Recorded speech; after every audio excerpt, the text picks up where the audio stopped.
Welcome to your next art class here with our e-learning at Bethune Academy. Remember, you are an artist, and this is your special time during school to create art. And in every class, we'll talk a little bit about what do artists do. And I want to tell you also, just recently, Mrs. Hewitt, our new principal, she was telling us about how we can learn more if there's something that we really enjoy doing, if we spend just a small amount of time every day doing that outside of the regularly scheduled time, we can be ahead of that so much more. It's kind of like whatever you practice, you get better at. So if you really enjoy art, you can do more than just the assignment, and you could practice outside of this time. Today, our studio habit of mind is develop craft. When you use this studio habit, you can learn to use tools and materials, and we do this through repeated practice.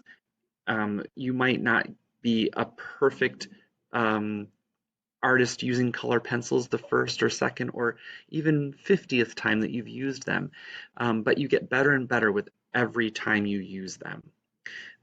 You will also learn the practices of an art form. And today we're learning all about color.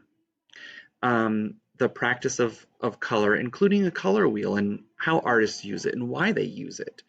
We'll learn about primary colors, complementary colors, and we'll see complementary colors in works of art and maybe some other surprising places. The key vocabulary for today is complementary colors.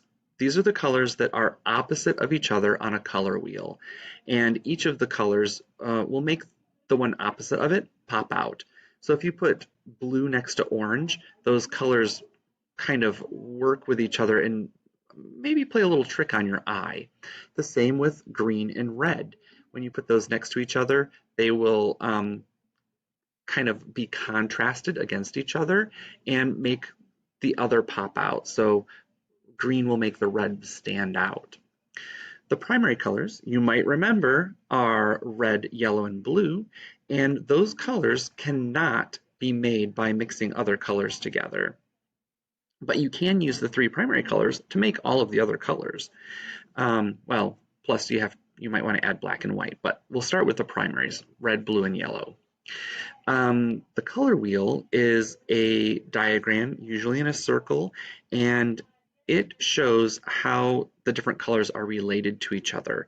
And an artist can look at this and help them to understand how colors are mixed and also some other relationships, including that complementary part. Let's take a closer look. Whoever designed this color wheel, pretty brilliant. It wasn't me. I wish I could take credit for it, but I can't. Because when they did this here, I gotta move this face over. Come on, face. There we go. Whenever it was made, the person put those three primary colors in here, red, blue, and yellow.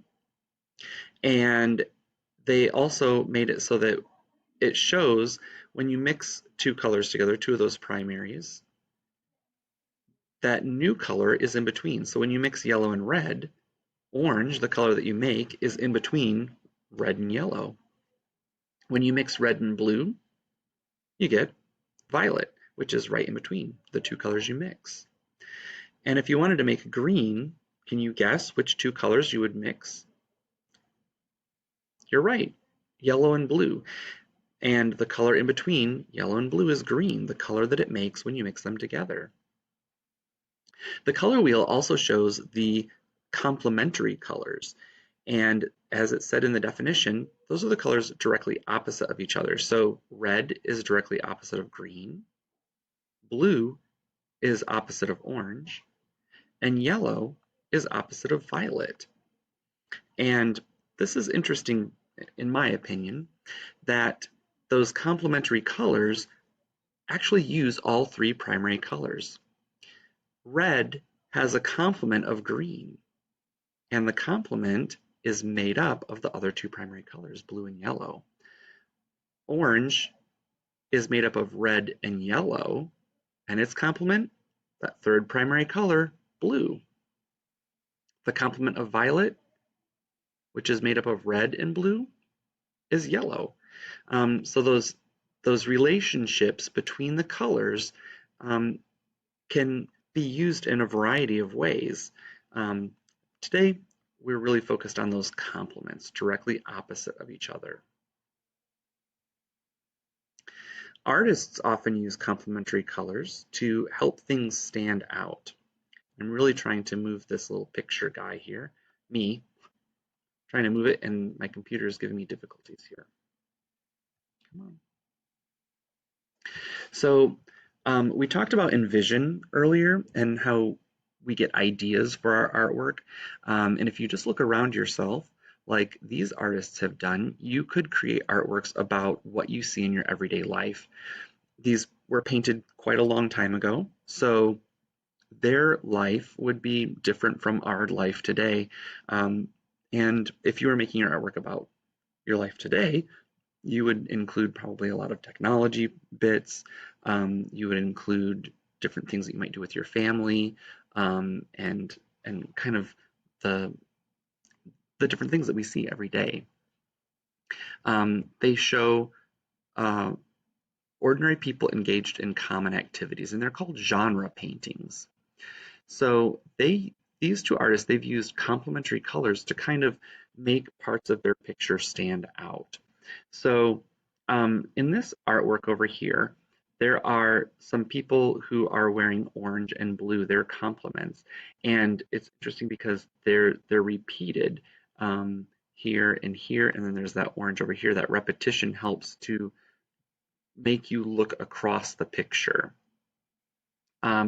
There is yellow and violet. There's some violet in the skin tone, and also in the sandy ground looks kind of yellow with the purple here. Those complementary colors work with each other. Over here in this picture called Woman and Child at the Well, the colors might be a little more difficult to see. There's green, and the complement of green is red. There's a reddish brown right here that stands out against these green colors. And you might be able to see in the background, there are some other reddish brown colorings that stand out and make you want to look a little closer. Can you see another color complement? In the woman's head covering, that is kind of a yellow color, that is contrasted by another color that's in the painting. Yellow is contrasted with blue. They're complementary.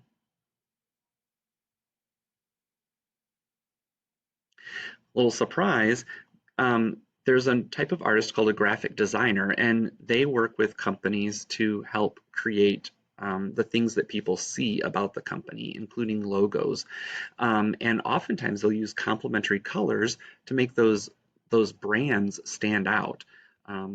Orange and yellow for Fanta, two complementary colors here for Utz, and Orlando City, they're a great soccer team and a great design with complementary colors that make that logo stand out from others.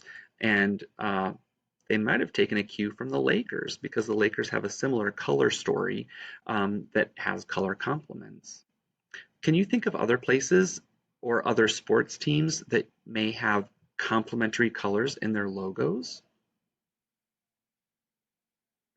So in our past classes, we've talked about stretch and explore, where you're practicing new things, you're trying out something, and it's okay to make mistakes. You're not going to get mad at yourself with it.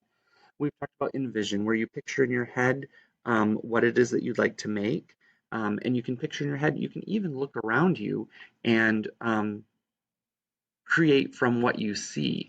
Maybe you'd like to make a genre artwork about your everyday life and how you're experiencing school in this new situation. And today we talked about developing craft, which is not only about how you use materials, but also about the processes of art. And today it was about how artists use the color wheel to help them understand the relationships between different colors, how they mix to make new colors, and how they could be complements of each other. And there are some other ways too. I have a little extra bonus video that you could check out if you're interested in more colors. Today, the assignment that I'm going to ask you to do is to create an artwork that uses complementary colors to share an idea and to create meaning. And that assignment will be under this video in Schoology. I also want to share with you that I have some office hours. I feel like I haven't been available to you as much as I would like. And that's because Monday, Tuesday, and Wednesday, I'm here at Bethune Academy and I'm teaching all day long face-to-face with students. And Thursday and Friday is when I get to focus on this e-learning. And during that time, I am creating this content. I'm creating the videos and all of the slideshows and everything that I'm sharing with you. And it's also the time that I have to look at what you've submitted to me and also um, to respond to any messages that are sent my way, which is a lot of information for me to take in. So I try to do as much as I can as fast as I can.